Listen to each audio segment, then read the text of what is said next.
नमस्कार।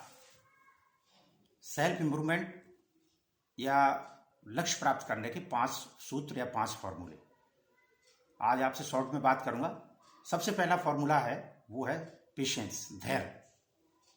आप देख लीजिए दुनिया में जितने भी बड़े अचीवर्स हैं जिन्होंने अपने जीवन में बड़े लक्ष्य प्राप्त किए, उनमें एक चीज आपको मिलेगी, वो है पेशेंस, धैर्य। क्योंकि जब आप कोई कार्य कर रहे होते हैं, जब आप संघर्ष कर रहे होते हैं, जब आप सफलता के लिए तत्पर रहते हैं, तब बहुत सारी रुकावटें, परेशानियां, तमाम चीजें आती हैं। उस समय जो व्यक्ति धैर्य रख लेता है, पेशेंस रख लेता है, वो जीवन में अचीवमेंट उसको हो जाता है, वो लक्ष्य को प्राप्ति कर लेता है। और बड़ा अजीब रहता है जब आपके संघर्ष के दिनों के होते हैं, आपने कोई बड़ा लक्ष्य रखा, जैसे ही आपके पड़ोसियों को, मित्रों को, रिश्तेदारों को पता लगा, वो आपकी मजाक बनाते हैं, तमाम तरह के आप पे व्यंग और कटाक्ष करते हैं। यदि आप सफल हो गए तो वही व्यक्ति आके कहते हैं हमें तो मालूम था ये काम केवल आप ही कर सकते हो, क्योंकि वो एबिलिटी, वो योग्यता केवल आप में है। और यदि आप फेल हो गए तो वही व्यक्ति आगे कहता है हमें मालूम था ये काम आप नहीं कर पाओगे, आपकी बस का नहीं। दोनों ही स्थिति में व्यक्ति को धैर्य के साथ काम लेना है। तो और खास करके यदि आपने बड़ा कोई गोल निर्धारित किया है तो बेहद ही पेशेंस के साथ, बहुत धैर्य के साथ आपको आगे बढ़ना होगा। दूसरी चीज है वो है सरलता। आज के दौर में सरलता की बात करना बड़ा ही बेईमानी माना जाता है, क्योंकि सरल व्यक्ति को लोग मूर्ख मान लेते हैं। लेकिन इतना सरल भी नहीं होना चाहिए कि लोग आपको मूर्ख बना दें, बेवकूफ बना दें, आपका एक्सप्लॉयटेशन करें, आपका शोषण करें। लेकिन लक्ष्य प्राप्ति में सहजता, सरलता, सुलभता का महत्व होता है। यदि आप बहुत ज्यादा कॉम्प्लिकेटेड हैं, आप बहुत ज्यादा इंट्रोवर्ट हैं, लोगों से मिलते जुलते नहीं हैं, तो आपके कार्य होने में दिक्कत आएगी, आपके अचीवमेंट में आपको दिक्कत आएगी। इसलिए सहज, सरल और सुलभ बने रहिए। तीसरा पॉइंट है वो है संगत, कंपनी, उठना बैठना। आप किन लोगों में उठते बैठते हैं, ये बहुत महत्वपूर्ण है। कहा भी जाता है man is known by his company he keeps. किसी भी व्यक्ति की पहचान इस बात से होती है वो किन लोगों में उठता बैठता है। ऐसी जगह उठना बैठना करिए, उन लोगों से मिलना जुलना करिए जिनसे सीखने को मिलता है, जिनका अपना सेल्फ कुछ अचीवमेंट है, जो पॉजिटिव रहते हैं, जिनसे आप स्वयं मिलने के बाद अपने अंदर पॉजिटिविटी महसूस करते हैं। उन लोगों से मिलना जुलना शुरू कर दीजिए। और जिनसे मिलने के बाद आपको नेगेटिविटी महसूस होती है, जो नेगेटिविटी फैलाते हैं, जिनके विचार अच्छे नहीं हैं, जिनका व्यक्तित्व अच्छा नहीं है, उनसे आप दूरी बना लीजिए। कहा भी जाता है महाभारत के अंदर कि दुर्योधन का सलाहकार शकुनी था और अर्जुन के सलाहकार भगवान श्री कृष्ण थे। सलाहकारों पर भी बहुत कुछ डिपेंड करता है। वो आपके गोल अचीवमेंट में, आपके सेल्फ इंप्रूवमेंट में बाधा बन सकते हैं या फिर वो सहायक बन सकते हैं। तो आप अपनी कंपनी को ठीक कर लीजिए। तीसरा पॉइंट हो गया। चौथा पॉइंट बड़ा अजीब सा लगेगा, वो मैं अक्सर कर जिक्र करता हूं, वो है बी नेचुरल, प्राकृतिक रहिए। अब ये प्राकृतिक रहिए क्या है?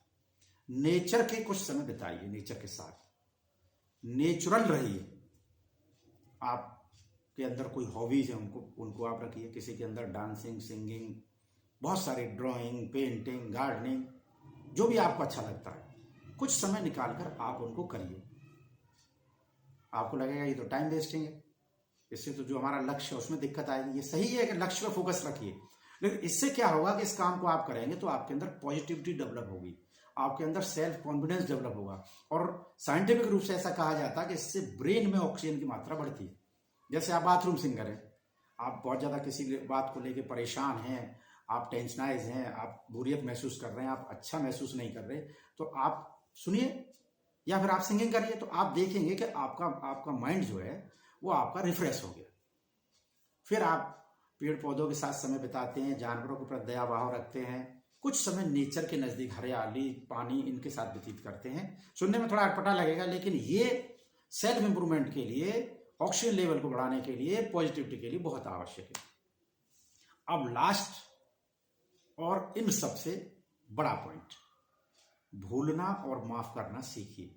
ये बड़ा कठिन काम है, बड़ा मुश्किल काम है। कैसे भुला दें उन स्थितियों को, परिस्थितियों को, व्यक्तियों को जिनसे हमारी बहुत सारी यादें जुड़ी हुई हैं, बहुत सी चीजें जुड़ी हुई हैं। लेकिन जिंदगी में कुछ आगे करना है तो ये जो कड़वा घूंट है इसको पीना पड़ेगा। कुछ स्थिति, परिस्थिति, व्यक्तियों को भुलाना पड़ेगा, तभी आगे बढ़ सकते हैं। और इसी का सेकंड पार्ट है माफ करना। ये भी बड़ा मुश्किल काम है। किसी ने हमारे साथ मिसबिहेव कर दिया, कैसे माफ कर दिया? अब दो बातें होती हैं, या तो हम उसको नीचा दिखाने में, उसके बारे में सोच के अपना खून जलाएं, या ये है कि ठीक है उसको माफ किया। ये थोड़ा मुश्किल काम है, लेकिन इसमें भी माफ करना और भुलाना, ये जिसको आ जाता है वो बड़ा अचीवर बनता है। आप दुनिया के सक्सेसफुल लोगों को देख लीजिए, बड़े अचीवर्स को देख लीजिए, जिन्होंने बड़े टास्क हासिल किए, जिन्होंने असंभव कार्य किए, उनमें पेशेंस, भुलाना और माफ करना, ये गुण होते ही होते हैं।